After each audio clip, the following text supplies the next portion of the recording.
Stu is on the line in Reading, Pennsylvania. Hi, Stu. How are you?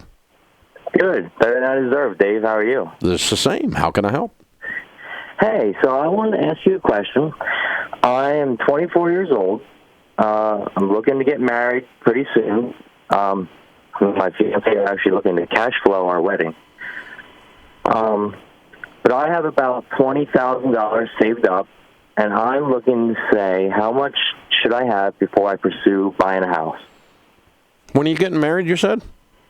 Yeah, we haven't made no plans yet. Oh. But I wanted to have plenty of money put aside so I can just pay the wedding and not have any debt. I'm debt free now, and I'd like to keep it that way. You're debt free. You got $20,000. Yep. What are you going to spend on this wedding? I'm thinking like 10. Okay. And I have already about 4,000 saved up for the wedding aside. That's all aside from my savings. So you have 24,000. Pretty much. What does pretty much mean? You do or you don't? I do. Okay, you have $24,000. All right, you got, and you've allocated 20 over to the side for one thing and 4 for the wedding, right? Does she have any money she's putting in this deal, or her parents? She is, and her parents are, yes. Okay, what are they putting into the wedding? They haven't actually gave me any numbers yet. Okay, I'm probably going to need a date before they start doing that. Right. Ring on this girl's finger? Yes, sir. Good for you. All right, how old are you guys? We'll both be 24 in May and June. Phenomenal. Very cool. Okay. So you set a date and you get mom and dad. Would it be unfair to guess that mom and dad are going to put in 6? I would say that's fair. Okay. So that got you your $10,000 wedding. Are we done? Pretty much, yeah. Okay, then we got then we move on to our baby steps, which is we would want you to have an emergency fund and of 3 to 6 months of expenses as a couple before we calculate your down payment. And so what do you make a year?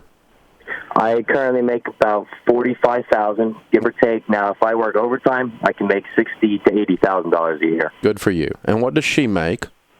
She makes currently $25,000 to $30,000. Okay, so if you were married, your household income is going to be like $60,000, $70,000, $80,000, depending on overtime, right in there, right?